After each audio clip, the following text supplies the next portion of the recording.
Welcome to the Daily Horror Habit Podcast. I'm your host, Jay Krieger, bringing you daily reviews of current and classic horror movies for your twisted pleasure.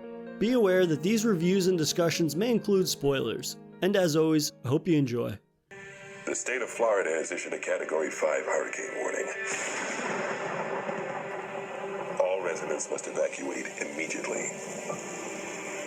Grab your families, your loved ones, and get out. Dad! We won't be able to come for you. Dad!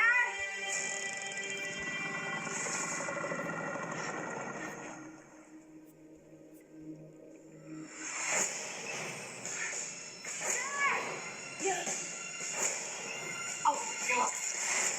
What happened?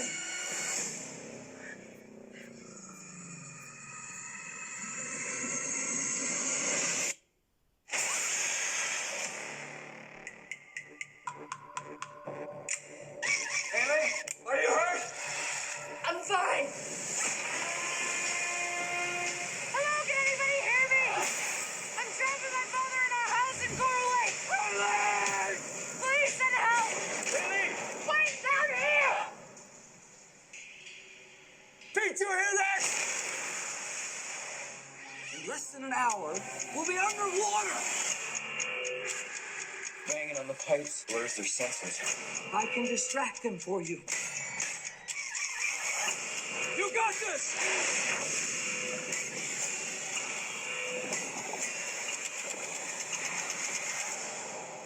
You need to go now. I'm not leaving you here.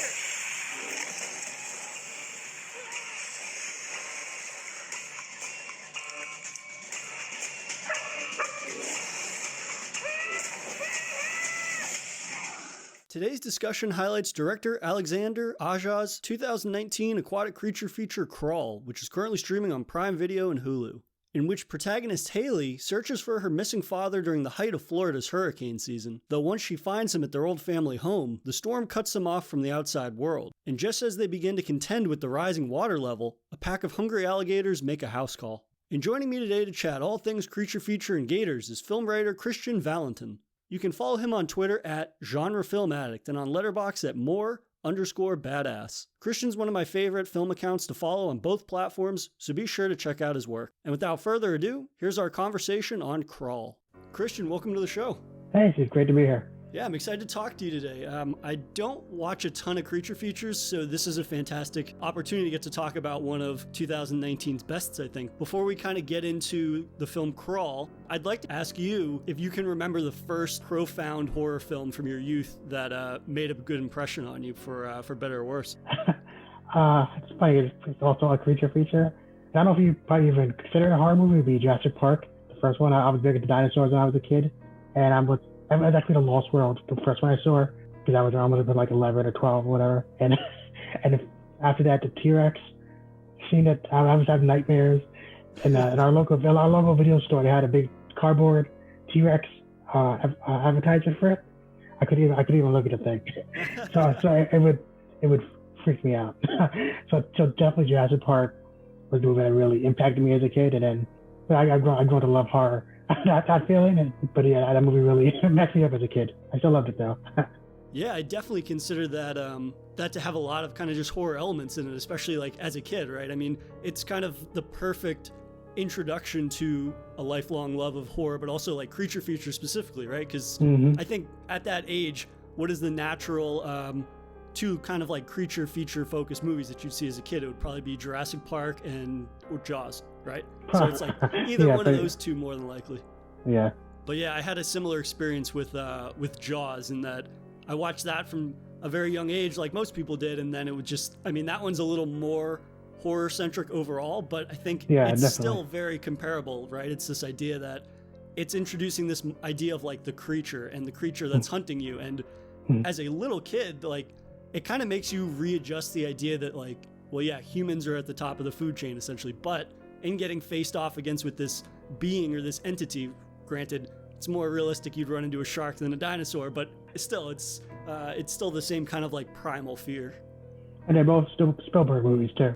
Right. And Jurassic Park definitely built upon the cadence that Jaws perfected. A lot of the suspense and the the character drama and all that. Absolutely, yeah. And I also have a similar experience just in terms of like movie cardboard cutouts at the video store, whether it was like Suncoast Video or Blockbuster or whatever, just there being like a very specific cardboard cutout that it's just like you would almost avoid and then kind of like have fear of going back to that video store at another point in time where you're just like, oh man, I hope that's still not up. Hopefully it's been long enough that it's gone now. Yeah. In terms of, we're talking about a creature feature today, what about the creature feature sort of subgenre makes it a standout for you? I think the best ones, they're half suspense thrillers and also half just celebration of special effects and practical or CGI effects. Especially with like going back to Jurassic Park, the movie's just a fantastic blend of the practical animatronics with the CGI. Same thing with Jaws, where you're using the shark sparingly and building that around the suspense and like you said, not being part of the top of the food chain.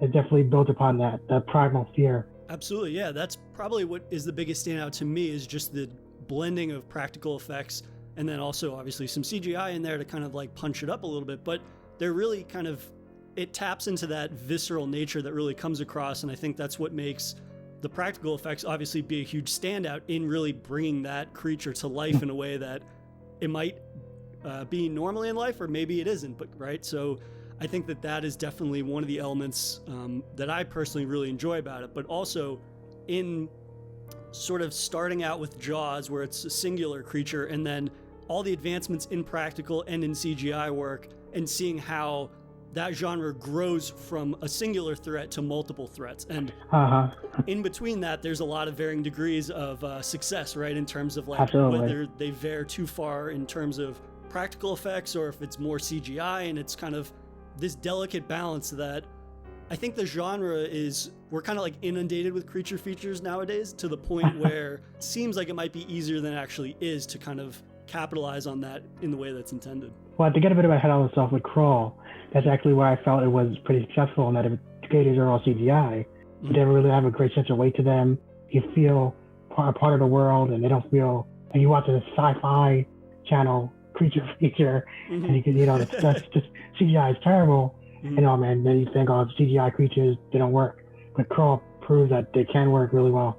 Absolutely, yeah. That is, to me, I mean, my next question was going to be what makes it a standout for you from other creature features, but I think that's a great starting point, in that when people probably hear creature feature, like you said, the first thing they probably think about is a Sci-Fi Channel Saturday night special movie where it's a shark with 19 tentacles or something like that, or 10 heads or whatever.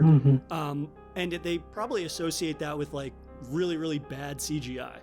And that was what stood out to me about Crawl, in that it did not resemble a lot of creature features that are CGI focused, but there's more than one creature, and yet the CGI is of a quality that it's not the usual kind of like distractingly bad CGI that we're used to.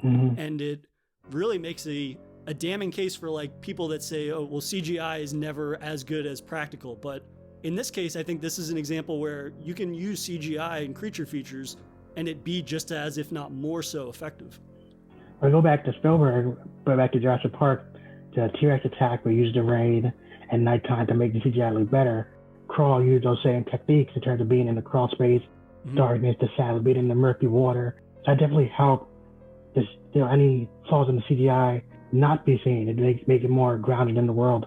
In terms of it being a CGI focused film for the creatures for the first half of the film are not in the water a lot, right? You might think that you would want to have them be in the water a lot just because you can kind of like hide limitations, right? I feel like that's what a lot of movies that have subpar CGI often do. They're like, oh, how can we hide the limitations of the technology we're using?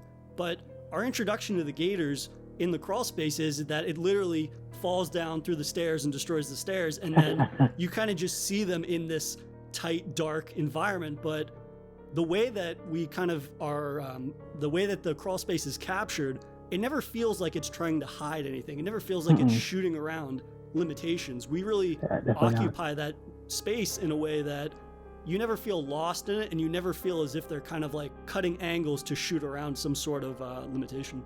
Definitely one thing I really like about the movie is that it has that evolving sense of threat. We started out in the crawl space, it's dry. They are faster than the gators because the gators are on foot. They have barriers. They know they can get behind the pipes, be safe there. And as the movie goes on, it starts getting more flooded, so it turns into the Gators territory where they're in the water. So that sense of ever-evolving danger throughout the movie is definitely an aspect that makes it, puts it above other similar movies for me. And they knew how to use that space really well. Yeah, and I think that would be some people's fear maybe when they hear, oh, this is a movie that largely takes place in one location. I mean, that's the fear of a lot of like mostly single location films, right? It's all about how you explore that space and how you keep that space interesting. Because otherwise Absolutely. It's like, okay, this has been played out. We know everything about this environment, but to see it actually evolve from like the crawl space and then contending with different threats throughout the film, right? It opens with the main character Haley fleeing the hurricane, or rather going right into it to try to find her father at their abandoned house. And so first you're contending with the hurricane, and then it becomes, okay, there's gators, and then it becomes, okay, the water is now rising, and the ever-evolving threat is really, really great, I think, in this film in terms of like just pacing the scares, right? I mean, Absolutely. for horror movies, the thing that is always kind of like working against it is that you don't want to show too much early on, right? Because then that third act is going to be dull or boring or fall apart. Yeah. But in this film, I feel that it's continually evolving to the point that it's like, yeah, you see the gators in the first 25 minutes, 30 minutes, whatever, but there's so many different factors that keep changing that you never really get bored with the movie, or it's always like kind of outdoing itself or heightening the tension. It's actually right at the 20-minute mark when the jump scare on the stairs happens. So they do a really good job spending those first 20 minutes establishing the neighborhood of the cul-de-sac. You know, you get first establishing the stop once you arrive, and you got the where the gas station is, where it's located, going to the house, just to test up the layout for later when they go back into the house. Yep. For the last half. It's like, you think you're safe? And you know you're back in, and they set up the layout of everything with her going through, searching. So they spent how do you say his name? Aja? That's his last name, right? Mm-hmm. He spent a lot of time in that first 20 minutes establishing the location and a lot of setup. For example, there's a scene where they saw her close the door, the screen door, unlocking it. And then they're going to play all the way at the end once you have to get back in. Yep. The door's locked. So a lot of great setup and a geography setup in that first 20 minutes. And now for a brief intermission. If you've been enjoying this episode of Daily Horror Habit, please take a moment to subscribe to the show on your preferred streaming platform or leave us a review on iTunes. And thank you for your continued support, and I hope you enjoy the remainder of today's horrifying episode.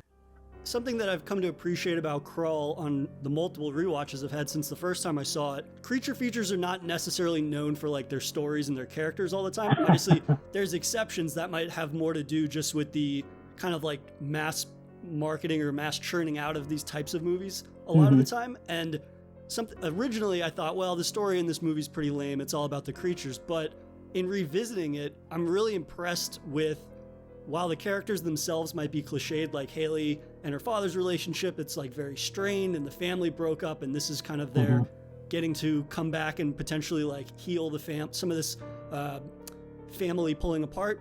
But at the same time, like they serve enough of a purpose that it gives the entire film its structure in a way that really facilitates the entire film. And there's a lot less kind of forced interactions between them than I had remembered. Oh yeah. I had thought that there was more kind of just like sappy drama between them, which there's a couple instances, but at the same time, they kind of like contain that family drama to the beginning of the film, and then it's kind of just once the gators show up, it's all about surviving, and we get that kind of like cheesy apex predator metaphor like throughout the entire film. But I mean, in terms of like heavily forced character interactions, I'm really impressed with how much restraint the film has in terms of not over relying on that. Yeah, that's one thing I've liked about it too, especially noticed it in my rewatch yesterday, where the movie took a lot of care to mix the suspense with the character interactions. So they had that one scene, she's going to get the phone, Haley's going to get the phone, and they specifically say, keep talking to me. So while she's sneaking around, use that time to also build up the character relationship at the same time. It's very efficient in that way. And then, like you said, it's very, it's not forced, and the interaction is actually pretty natural. And they don't spend a lot of time on this happiness. I felt like it's all very wrapped up in the survival aspect of it. And it really never stops moving. Having that character foundation amid the survival, I think another great strength of the movie. Yeah, definitely. And I think that's definitely key to the pacing of the movie, because you're right. Once this kind of like gets started and gets going, it literally does not slow down for the next 45 minutes or maybe even like the next hour of the movie. It just keeps evolving and evolving and evolving to the point that, I mean, I don't know for a lot of creature features if I necessarily describe them as being like very intense, right? I mean, there's this kind of like obviously outliers, and of course like Jaws is one of my favorites that's like very intense the entire time, but I feel like this movie, since it's so it's ever evolving the entire film and it never slows down. I find myself, even though I've seen this movie now a couple of times, like you're almost having to like try to guess what's going to happen next, and because it keeps just outdoing itself and building and building and building. And one of the early instances of that is the introduction of the second gator, right? When they're still in the crawl space, and that second one just comes out, and that's like that big oh shit moment where now you've doubled the amount of predators that they're going to have to avoid. And then by the end of the film, I think there's up to 5 of them or 6 of them or something like that once they leave the house and then come back. And I mean, it's really a remarkable, it's a lean, mean creature feature in that it just keeps outdoing itself. There's almost no fat on the movie, and it just continually outdoes itself at basically every time. Yeah, my review on Letterboxd, I compared the movie to its lead creature. Has that gator-like efficiency. It directs, it knows what it wants and goes for it. It's a very efficient movie in that regard. Absolutely. Yeah, and I love just the ways in which, like, we keep talking about how the film keeps evolving. The way that it keeps evolving a pretty mundane and unremarkable environment, which is a house. And they start in this crawl space, and I mean, they leave the house at one point, but I still consider this mostly just a single location movie. And the ways in which that they're able to evolve it, explore different parts of the house, but never really let the characters ever feel truly comfortable, right? At a certain point in the movie, they find out, oh, we can hide in one part of the crawl space because the pipes stop the gators from chasing us back here. But the two factors working against them is that obviously the father is either going to bleed to death, or once the water starts rising, then all of a sudden you have to contend with that. And it's like, their ability to keep throwing these characters these kind of curveballs really does ramp up the tension in a way that I think is not something that you experience in a lot of creature features, where it's like, oh, the monster is the only threat. As soon as the monster's dead, this whole scenario is going to be resolved. But in reality, even if if there was only one gator and they killed it, they could still get taken out by the hurricane not 2 or 3 minutes later. So I love that, how the danger never really subsides, even leading up to the few moments before they get rescued in the end. Well, it's funny you mentioned the father bleeding out, because considering all the injuries those two characters sustain, maybe not, because that's one thing about that movie, the Milton movie, and I don't know how they don't lose an arm or a leg. That's one of the aspects that's a bit considering how good the movie is, that stretches believability. Yeah. They both are experts at fastening tourniquets by the end of that movie, that's for sure. Especially homemade tourniquets. But yeah, I really love just the way that we're able to kind of occupy that crawl space and the claustrophobia in that. And it's one of those elements that I could really see a director that didn't have a real mastery of kind of like dancing between claustrophobic tight shots or these kind of like wider exterior shots that really capture both environments, but doing so in a way that they really are shifting up their focus in a way that, like you had said earlier, they introduced the landmarks, and the landmarks are all presented in a very clear manner. I feel like if this were a director that perhaps wasn't as accustomed to like jumping between or establishing these sort of just mundane environments, it could be really easy to kind of get lost in this world of crawl. But the way in which that Aja is able to, I think it's really done in a way that, again, it doesn't waste any time. There's no shots where you have to like really reestablish anything, even if it's something that they mentioned briefly early on. And that's something that I think is really key to, like we've been saying, the film kind of just starting out with, there's some exposition, we kind of get the family drama, and then it really just runs with this ever increasing levels of tension in this creature feature. Well, that setup was something I definitely noticed. For example, when Haley's crawling through originally to get to her dad, they set up the screwdriver, they set up the cages, the big cages, or the like the rat cages. They set up the wires when she's dragging them back. That comes back into play later when they're crawling. I think it's the second gator, and they have to like detangle up in the wires. They set up all that really naturally. And then when it comes back, it feels earned. like, you don't really notice it the first time. So when it happens, like, oh, right, that's there. And then it almost surprises you while also feeling organic. Absolutely, yeah. And I think that a lot of those moments later in the film are definitely earned because of that, right? You've got that legwork in there, so that way when it does happen, it's not one of those instances where you're like, well, that's just a plot device, or that's just something that they're kind of like shoehorning in there. It feels like, well, we've been exploring this world and we've been noticing these things, and it's been subtle enough that it's not kind of like, I guess it might be beating you over the head with it, but it's not so much so that you're just, the camera lingers there for a second and then it just keeps it moving, right? It never kind of dedicates any large amount of time to that.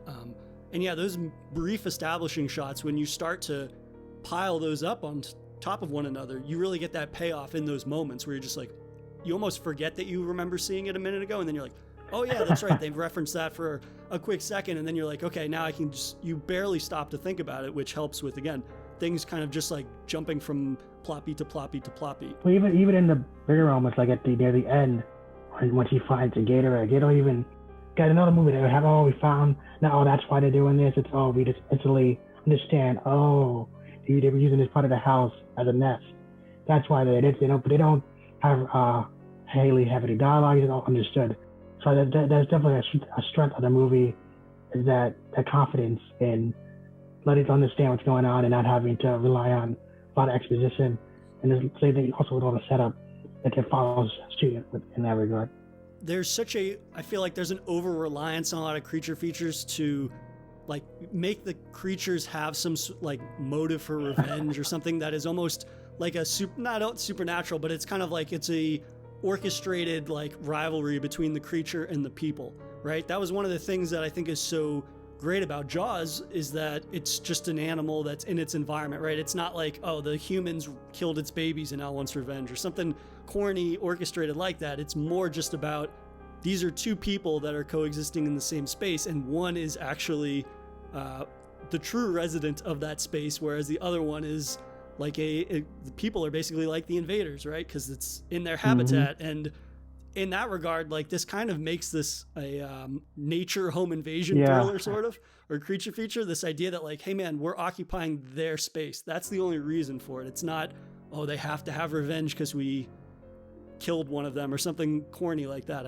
I love how that portrayal of the gators really just lets us kind of like buy into that these are a very natural portrayal of animals, rather than this, I don't know, this kind of like corny manufactured over-the-top antagonist angle that they can apply to creatures sometimes. Yeah, when you mentioned that reminds me of this other movie I saw called Wild Beasts. I don't know if you ever saw it. It's an Italian creature feature. But the thing there is that all the animals in the zoo get spiked with LSD, so they all go crazy. All the animals are rampaging across the city and killing people because they're all drugged.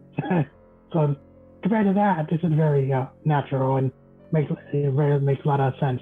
I think I need to add that one to my watch list, but that sounds hilarious. Yeah, it's one of those crazy Italian 80 movies. A lot of Italian gore in that one. Is crazy.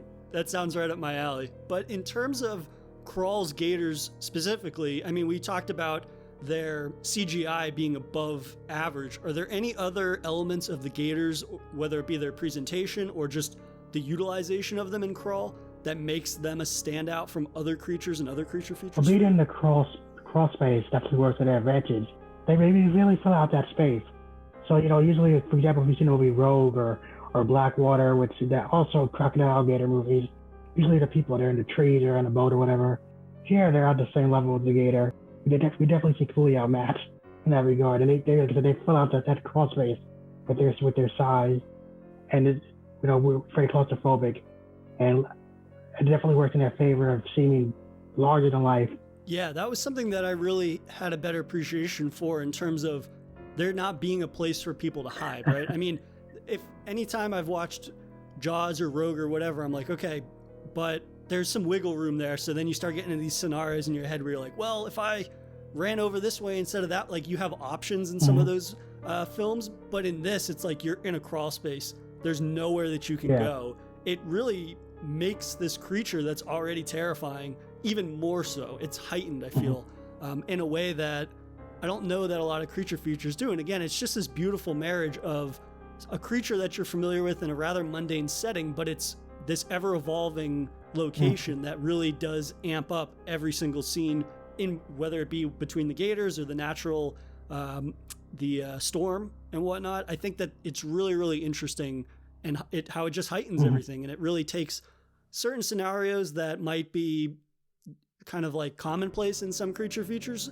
but then you've got this close-knit environment. And I mean, that tub scene is one of my favorite scenes in the movie, where she gets locked in a room with a gator, and then she's basically inside the tub, and then she jumps over the top and kind of like sneaks him in there and locks him in. And that's a great use, for starters, of capturing that space. Yes. Like we get that overhead shot, ceiling from the ceiling, the overhead shot, and then it's just such a smooth transition from that overhead to then the first person, and then overhead again. And I mean, that could be a very kind of chaotic scene to film, and it could be a scene that was marred by a lot of quick cuts, and yet the way that they present that whole thing is just fantastic from the beginning of it to the end of that scene. Yeah, I think it's impressive how, like I said, even in the crawl space, the gators are so huge. They seem so huge, and then even when they're in the house, like that scene in the bathroom, the gators like fills up the bathroom. It's gigantic. Yeah. So it definitely keeps that sense of that mismatch between the humans and the gators, even when they're inside the house.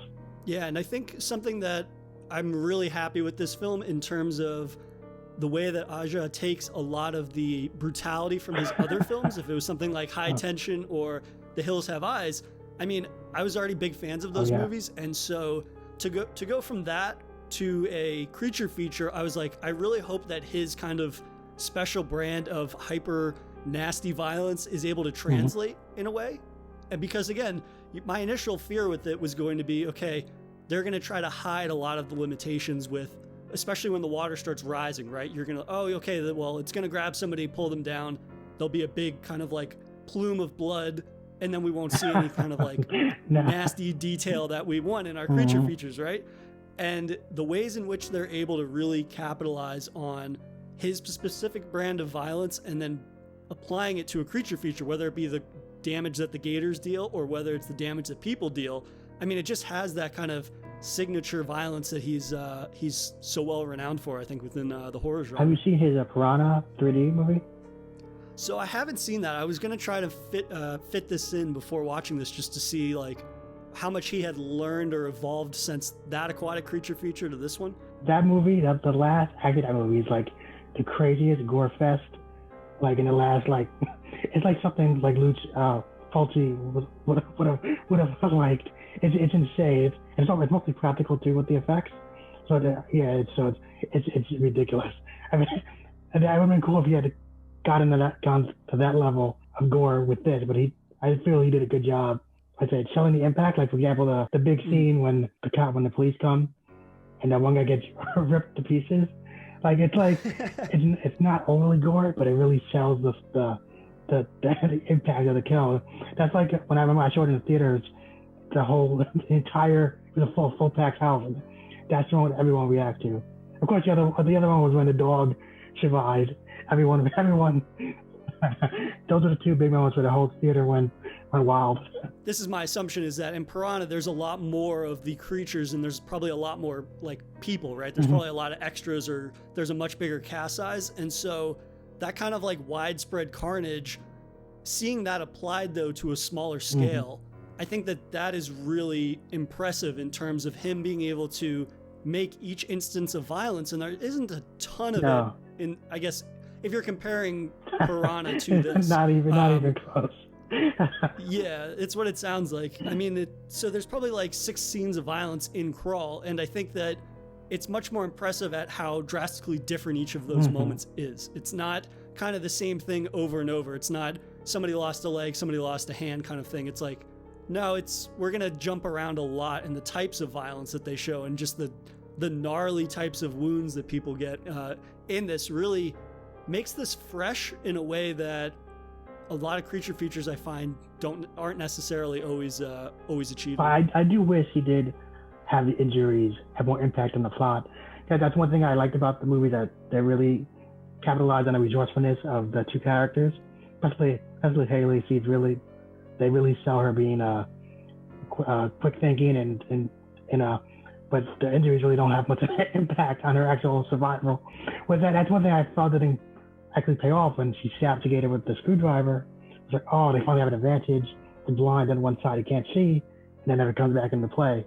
That was one aspect where I thought, oh, they could play with more. At the same time, it's like not only does she stab it, but she stabs it in the eye. Not only does she burn one of them with the flare later, but she burns them in the eye. Like, that's kind of that Aja nastiness that I love. It's it's not just these kind of I feel like, again, since you could potentially like hide a lot of the action that's happening with them being underwater or being in such a dark claustrophobic environment, we still get lots of detail on what's happening. Nothing is kind of like these bland moments of striking out at something or somebody getting bitten and then it cuts away instantly to like them screaming. I feel the camera lingers and we're shown a lot more than we usually do in a lot of these types of movies, but at the same time, it never lingers to the degree that it feels like egregious or overly exploitive, right? We get that moment, that kind of like money shot moment, and it lingers there just long enough that it never feels like it's outstaying its welcome. And then we jump to the next thing, and I feel that especially the pacing as it just increases from the like the 40-minute mark, and then it never stops for the rest of the movie. Like, it just jumps from those moments consistently to the point that it's just so satisfying to watch, and it makes you keep thinking, like, how is this going to play out next? And then, oh wait, they're going to outdo it that last kill right again. Well, I think that the movie works really well as a survival movie more than a horror movie, I think comparing, especially, for example, if you're underwater, it's another movie where it's more of a disaster movie to have creatures in it, or with the Shallows, where it's another movie where survival with a creature. I think Crawl fits into that category too, where it's very much a disaster movie with a hurricane and it's trying to survive, escape. Then adding the creature to it just adds another threat on top of that. So it becomes less of a horror jump scare movie, more of a survival man versus nature movie, with the gators being nature very much invading man's territory. So I think treating it as more of a survivor movie works to an advantage rather than a horror movie where you said they want to get pulled into the darkness and then other people don't know what's going on. It's all survival all the time. Yeah, I mean, once the gators are introduced, they kind of make their presence known in a way that's undeniable. And so for them to like start disappearing and then coming back, it's kind of like, well, we know they're there already, so we might as well do something creative with them. But I like what you said about it being more of a survival movie and being more of a thriller movie, because the ways in which those movies have their kind of like big moments, it allows you to break up the scares in this movie. And we have a couple of those kind of like jump scary moments, like when the cop gets grabbed by the gator or when like the tree comes through the window suddenly in the very beginning. Those moments are all broken up and they're applied to different things. So at least for me, the way that I saw it was, I was like, okay, here's this horror centric moment, but then we have this like survival moment, and it's kind of like stacking these different genre moments on top of each other that makes for this really, really interesting and consistently engaging just series of events that, again, by the third act, like, I never got burnt out on anything that was happening. I'd seen the gators at this point rip a guy in half and rip all of his limbs off and stuff, but then at the same time, then we get the father getting his arm ripped off or something, and it's never bland and it never feels super expected. Absolutely. Just because, again, like, there's enough pacing where you're like, okay, is a tree going to come through? Is the water going to oh no, the motherfucker just lost his arm. Like, I just love how that keeps building. Definitely. That's what I like about the movie. Also, like you said, they really use that situation of the hurricane really well. I like movies that take place during those like stormy situations. Like, have you ever saw Hard Rain from the 90s? You ever seen that movie? That's another movie where it's funny and the town is more of it's an action movie, but takes place during the storm. So having that extra sense of danger and nature basically escalates everything. So having that in Crawl, having the hurricane roll in and that growing escalation of, when she gets there, it's a tree coming to the window. It's like, oh, she's not safe at all inside the house. That really sets the stakes very early on. Yeah, and I love that by the end of the movie, it almost seems like, okay, we're finally like making some progress, right? They head out of the house, they get the boat, and then the storm dies down because they're in the eye of the hurricane, and you have this calm, and then we get that really great overhead shot of them just standing in the very calm water, looking up. It looks like a picture perfect day, but then the water is settled so much that you just see a gator swim right between them, right? It's kind of like this fake out moment where you almost have like this fake ending where it's like, oh, things are gonna get better, but then immediately they get much worse. And to see them even like, it's kind of like in a haunted house movie, when they get out of the house, are they really safe, or is something about to grab them and bring them back? And you have that moment where as soon as the levees break, they get in the boat, and then the levees basically push them back into the house. Yeah. They just escape, which is a fantastic moment, because initially I might have been fearful, like, okay, we're really going to go back into this house. We've just been in the house for an hour and 10 minutes. But again, it's this ever evolving environment. The water level is now risen to a certain degree. More gators are getting into the house in different levels. I mean, it just keeps making this single location very fresh, and we start exploring new parts of the house, right? Because we get to see the bathroom, we get to see the kitchen, we get to see the staircase and the upstairs. And I mean, it's very rare, I think, that a single location film is really like rewriting the viewer's knowledge of that location with only 15 minutes left to go in the he film. uses every aspect of the house, but by the end they're on the roof. So he, from crawl space to the roof, he uses that house extremely well. And then going back to what you mentioned about the height of storm, that's another clever way of using the storm and scenario as an interesting suspense situation, where at first you think, oh, they're going to creep through using the rain, but then the rain stops. Perfect timing, of course. Can't do right then. Great timing for them. So now they have the whole new situation where they're trapped in the middle of the water. So he really uses the storm in a lot of interesting ways in that regard. Yeah, and I think also to your point about it being more of a survival movie, like some people might view that moment of them standing in the eye of the storm when it's died down as being very like calming. But then it's like, anybody that knows anything about extreme weather, it's like if you're in the eye of the storm, it's going to then continue to move probably, right? So then you're about to just get hit by potentially maybe even the worst part of the storm coming up. So some people might see that moment as very kind of calm and finally like you can catch your breath. But in reality, like what's coming might be even worse than what you've been dealing with already. So for some people, it's like an anxiety building moment of tension, because they're like, yeah, some people are like pretty calm right now, but you guys don't understand what's coming. Yeah, that moment also works really good because you have that her finally making a swim, and you can see out from the gates of the boat, so that pays off the swim team and stuff. And even then, the Apex Predator comes back, cheating in the beginning, it really feels badass, and with the payoff, which he actually makes it at the end, and like it really works as a good emotional plateau for the movie. And really, the two performances really sell that relationship. When they finally get to the roof at the end, it really feels like they went through a lot.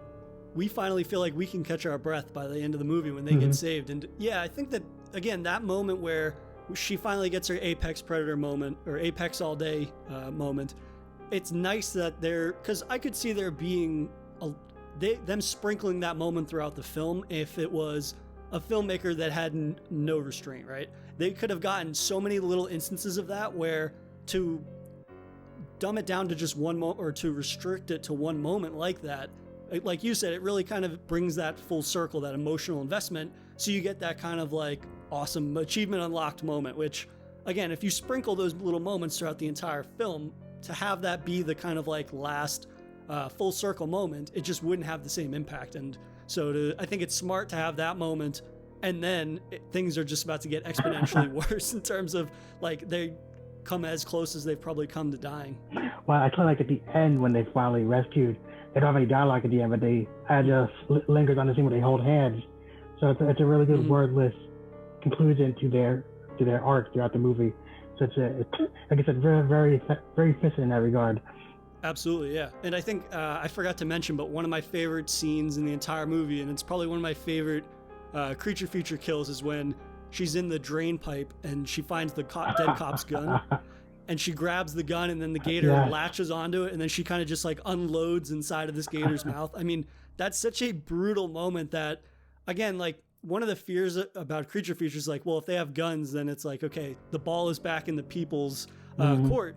But in reality, like she uses all of those bullets on one gator. And so it kind of just reinforces this idea that, sure, if it's just one gator, that might be okay, but there's like 6 more outside. And it kind of never allows that sort of moment of empowerment, really. It's so short-lived because you're like, okay, but as soon as she goes outside, there's not only more, but there's all these eggs that are hatching while she's in there. So it's like, if people don't come in and clean up this area afterwards, this whole entire scenario could happen again potentially. Yeah, that moment is like simultaneously a holy shit moment and like an awesome, oh my gosh, he shot the gate through the head, it's inside the head, and on, like you said, all back to square one, shot of bullets. So it's like that one moment is juggling a lot of plates.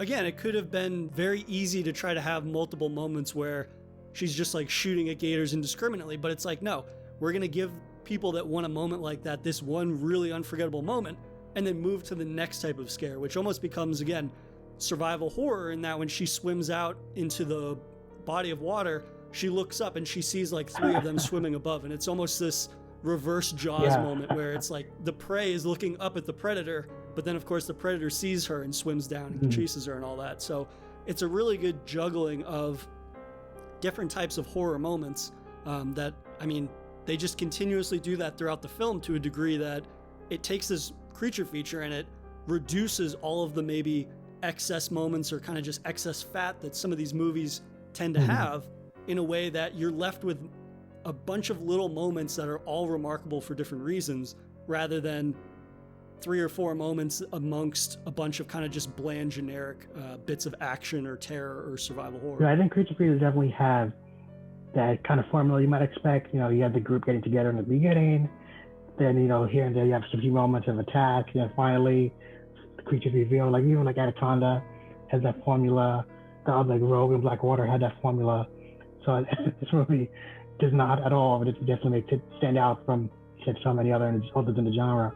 Absolutely, yeah, and I think a big part of that has to do with the fact that it's a cast of 2, right? I mean, in a movie like Anaconda, it's got a bigger cast, so you have certain expectations about how this is going to play out, and often that's where that formulaic path, I think, comes from, right? You've got 6 or 7 characters, and it's like, okay, plot beats are going to be marked by like insignificant character deaths. But in having just 2 characters and a dog who fortunately gets to live for a change, you kind of realize like, okay, we have to have these brutal moments, but we still need to ensure that like the integrity of these 2 characters remains steadfast throughout the entire film, right? You can't kind of have these 2 people and be like, okay, I don't really care about these people, but then they don't get killed. So it's like they're going to be around the whole movie. So again, like the amount of exposition and narrative that they give these 2 characters, I think, is just serviceable enough that you never find yourself not caring, or it's never, there's just enough that you get like those little emotional payoff moments like we get with the Apex Predator moment. But then at the same time, there's not a ton of like forced interactions or forced humor between them or anything like that, or gallows humor and things like that. Yeah, I think Barry Pepper is definitely very underappreciated actor, I would say. And he really sells the emotional backbone of this movie in terms of being, like you said, the mentor, the father, the motivational force to keep her going. They have that one scene when she's ready to give up, and they have to finally have the back and forth about the mother and father's breakup, and it can be cheesy sitting there trying to survive and to have the conversation now. But he really sells it in terms of ways to get her motivated again. But he really and her too. How do you say her name? Scatalaria.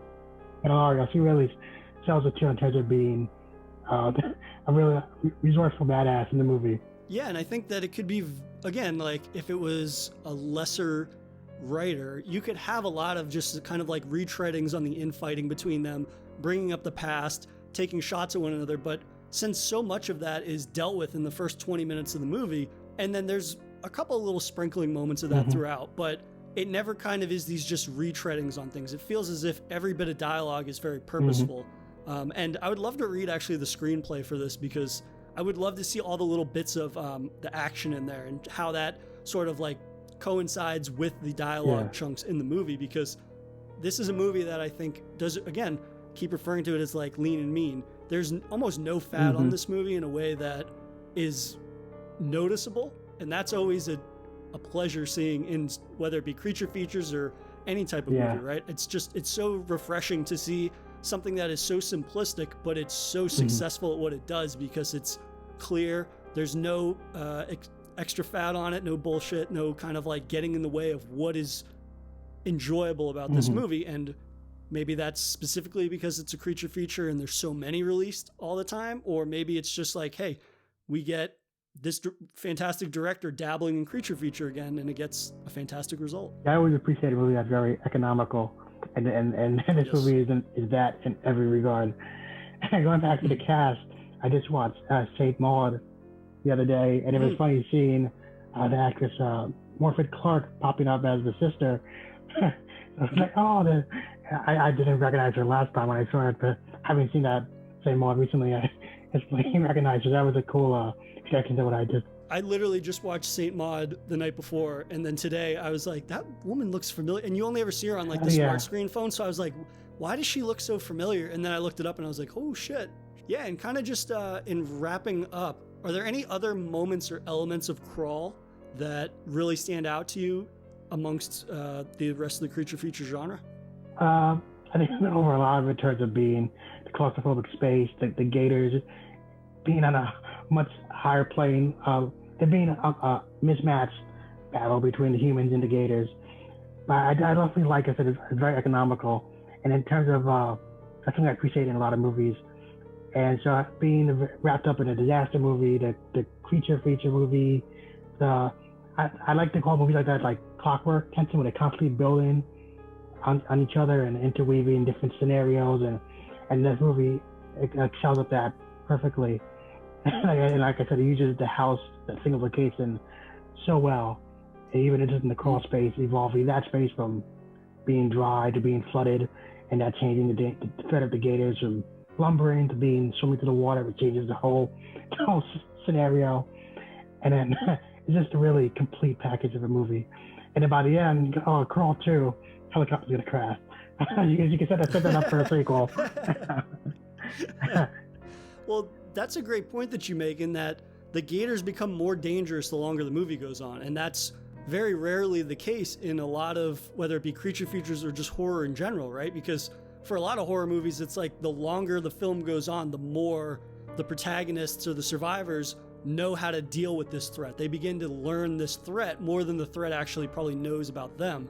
And so to see the gators basically get a new skill set of abilities that shift with the environment changing, like that again is an element that makes this so intense from the beginning to the very end of the movie in a way that I don't think a lot of creature features are. But also, in mentioning the house, something that I've begun to grow more and more fond of is just the idea that the gators' abilities continue to evolve, because it's like, okay, if I was in a house and there was a gator, I would be like, well, I'll just run up the stairs. Like, I can get up the stairs faster than they can. But then the flooding just gets so extreme to the point that it's like, no, they can pretty much get you wherever you go. And it's not a threat that you can run away from, or that you could be like, well, I would have multiple ways I could get away. It's like, no, you're in this tight claustrophobic space. You're right there with it. There's not much else you can do.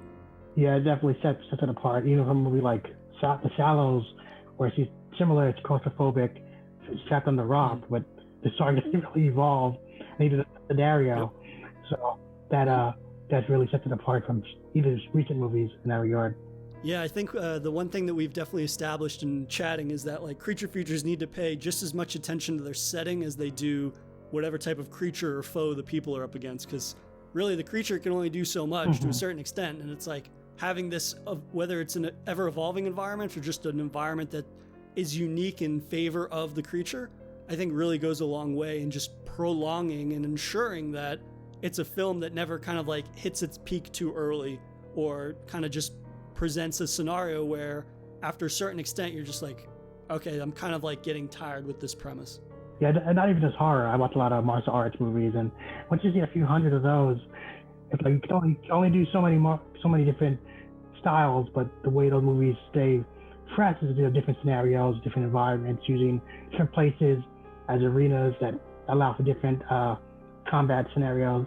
So Crawl definitely epitomizes that aspect in horror, I think. Absolutely. Yeah, I totally agree with that. And in kind of just wrapping up, I guess, if you had to recommend 2 creature features that you're fond of, what would they be? And maybe like one that would make a great introduction for people that aren't super familiar with the genre, and then maybe one that people maybe haven't seen before.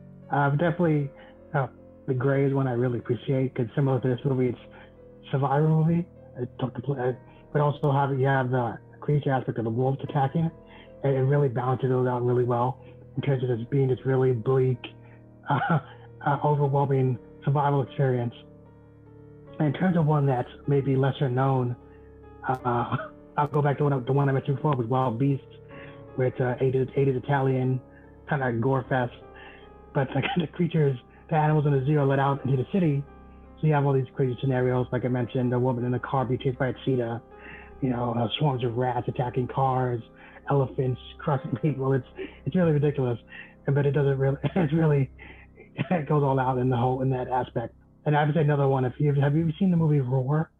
That's another one. It's like you have to see to believe. It's not even technically a creature comes across as one, because even though it's meant to be a family adventure movie, it's very much not. Absolutely, yeah. I think, creature features are so much fun because even the ones that don't necessarily aim for realism, you kind of get both ends of the spectrum are fantastic, right? You get the ones like The Grey that are very kind of like based in reality in terms of it being part survival, part creature, but then also you get the ones that are creature features, but they're like so completely batshit insane that you have to see it to believe. And so that's an element that I really appreciate about the subgenre, and that you get, whether it be the more mild or the kind of just like far out there, it's going to be entertaining for multiple different reasons. And it's movies like Crawl that I think the more kind of like mainstream creature features that we get of this quality, I think I would hope that there would be more of an emphasis on pushing out more and more quality creature features rather than maybe the sort of mass market approach that we've seen over the last 10 years or so. And I think we're starting to head in that direction. Actually, another one that came to mind, also came out in 2019, is called Ropes. But also it's also known under the word, the name Prey, the Spanish movie, where it's a girl, she's paralyzed from the neck down, and she's trapped in her house by her rabid dog. So it has another claustrophobic sense where she's trapped in the house and the dog trying to get in, and she has this limitation of being paralyzed, so she's trying to survive in that regard. And eventually the dog gets in, so that evolves to the danger in a whole different way. So that's definitely one that would be a good double feature with Crawl, for totally different reasons, to also having that same similar small cast claustrophobic vibe. That sounds like Misery meets Cujo, so I definitely need to check that one out. That sounds fantastic. Yeah. But hey, man, listen, I had a blast chatting Crawl with you, and I hope to have you on again in the future sometime. Yeah, it was great. I really enjoyed this experience.